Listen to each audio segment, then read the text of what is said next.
Assalaamu calaykum waraxmatullaahi wabarakaatu. Asxaabii kusoo dhawaada channelkeyga. Maanta waxaa idiin wadaa barnaamij aad iyo aad muhiim u ah. Barnaamijkaasoo ugu talagalay hooyooyinka Soomaaliyeed inay ku baraarugaan ugana faa'iideystaan sidii caruurtooda u tarbiyeysan lahaayeen.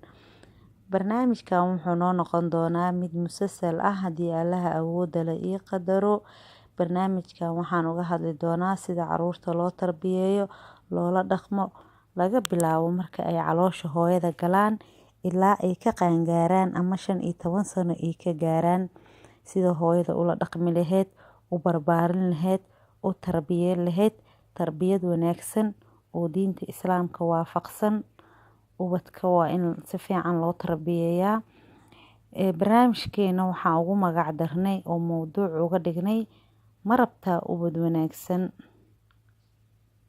Nabiga calayhi salaatu wasalaam wuxuu noo sheegay qofka bini'aadanka ah haddii uu dhinto camaladiisa oo dhan inay go'ayaan ilaa 3 maahane.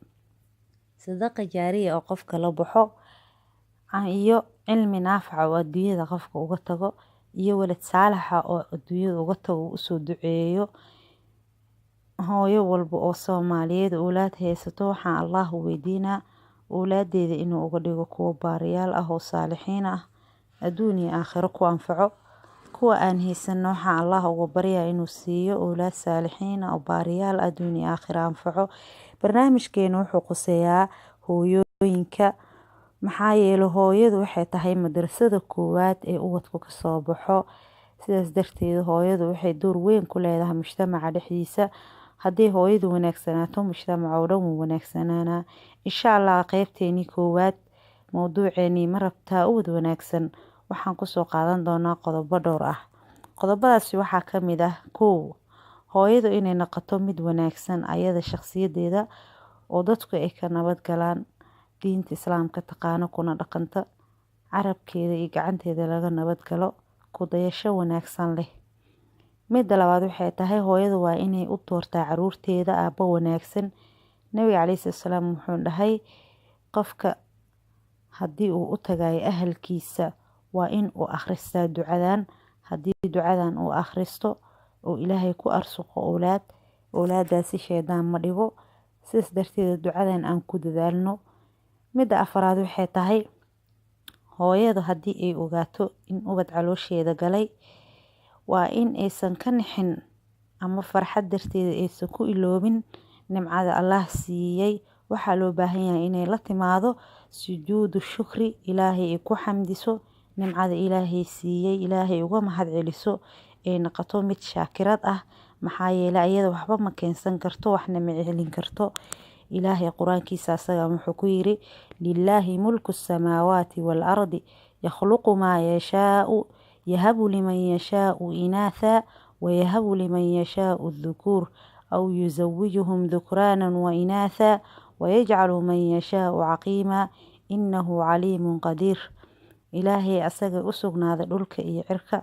Ilaahay wuxuu doono abuuraa.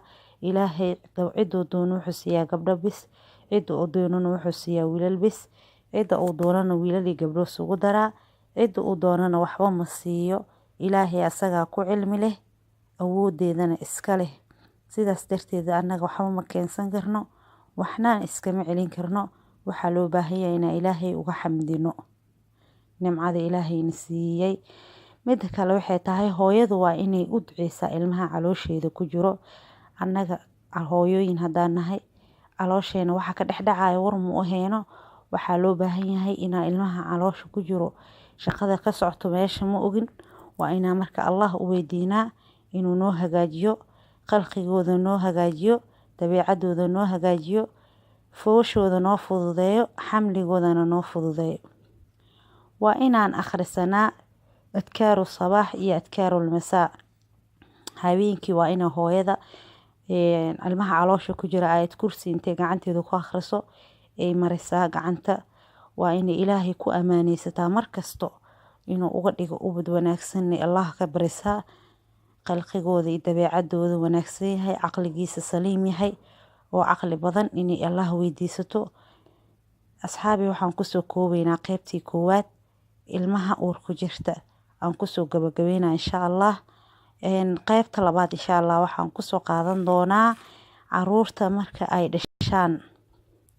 Caruurta marka ay dhashaan ilaa ay iska gaaraan sanad ama 2 sano insha Allah, sida loo tarbiyeeyo ama loola dhaqmo aan kusoo qaadan doonaa haddii Allah awooda la ii qadaro. Insha Allah qaybtan halkaasaan kusoo gabagabeynaa.